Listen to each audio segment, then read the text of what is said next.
ತಿರುಮಲ ತಿರುಪತಿಯ ಶ್ರೀನಿವಾಸನಿಗೆ 10 ಹಲವಾರು ನಾಮಗಳು. ಹಾಗೆಯೇ ಶ್ರೀನಿವಾಸನ ಉತ್ಸವ ಮೂರ್ತಿಯ ಹೆಸರು ಮಲಯಪ್ಪ ಸ್ವಾಮಿ. ಯಾರೀ ಮಲಯಪ್ಪ ಸ್ವಾಮಿ?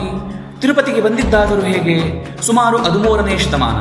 ತಿರುಮಲಾದಲ್ಲಿ ಬ್ರಹ್ಮೋತ್ಸವ ಸಂಭ್ರಮ. ಒಮ್ಮೆ ಉತ್ಸವ ನಡೆಯುತ್ತಿದ್ದಾಗ ಊರಿಗೆ ಬೆಂಕಿ ಬಿದ್ದು ದೊಡ್ಡ ಹಾನಿ ಉಂಟಾಯಿತು. ಭಯಭೀತರಾದ ಜನರು ಶ್ರೀನಿವಾಸನ ಮೊರೆ ಹೋದರು. ಆಗ ಒಬ್ಬ ಭಕ್ತನ ಮುಖಾಂತರ ನುಡಿದ ಶ್ರೀವಾರಿಯು, ಇನ್ನು ಮುಂದೆ ಈ ಉತ್ಸವ ಮೂರ್ತಿಯನ್ನು ಉತ್ಸವಗಳಿಗೆ ಉಪಯೋಗಿಸಬಾರದು, ನನ್ನ ಮತ್ತೊಂದು ಮೂರ್ತಿಯು ಸಪ್ತಗಿರಿಯಲ್ಲೇ ಇದ್ದು ಆ ಮೂರ್ತಿಯನ್ನೇ ಉಪಯೋಗಿಸಬೇಕೆಂದು ಆಜ್ಞೆ ಮಾಡಿದನು. ಅಂತೆಯೇ ಅರ್ಚಕರು ಭಕ್ತರೆಲ್ಲರೂ ಸೇರಿ ಮೂರ್ತಿಯನ್ನು ಹುಡುಕಿ ಹೊರಟರು. ಹಾಗೆಯೇ ಶ್ರೀನಿವಾಸನು ನುಡಿದಂತೆ ಮೂರ್ತಿಯು ದೊರಕಿತು. ಆ ಮೂರ್ತಿಯೇ ಮಲಯಪ್ಪ ಸ್ವಾಮಿ. ಶ್ರೀದೇವಿ ಭೂದೇವಿ ಸಮೇತ ಮಲಯಪ್ಪ ಸ್ವಾಮಿಯನ್ನು ಅಲ್ಲಿಂದ ತಿರುಮಲಗೆ ತಂದರು. ಆ ಮೂರ್ತಿಯು ದೊರೆತ ಸ್ಥಳವನ್ನು ಇಂದಿಗೂ ಮಲಯಪ್ಪ ಕೋನ ಎಂದು ಕರೆಯುತ್ತಾರೆ. ಅಂದಿನಿಂದ ಇಂದಿನವರೆಗೂ ಮಲಯಪ್ಪ ಸ್ವಾಮಿಯೇ ನಮಗೆ ಉತ್ಸವ ಮೂರ್ತಿಯಾಗಿ ದರ್ಶನ ನೀಡುತ್ತಿದ್ದಾನೆ. ಹಳೆಯ ಉತ್ಸವ ಮೂರ್ತಿಯನ್ನು ಉಗ್ರ ಶ್ರೀನಿವಾಸ ಎಂದು ಕರೆಯುತ್ತಾರೆ. ಇಂದಿಗೂ ಗರ್ಭಗೃಹದಲ್ಲಿ ನಾವು ಉಗ್ರ ಶ್ರೀನಿವಾಸನನ್ನು ಕಾಣಬಹುದು.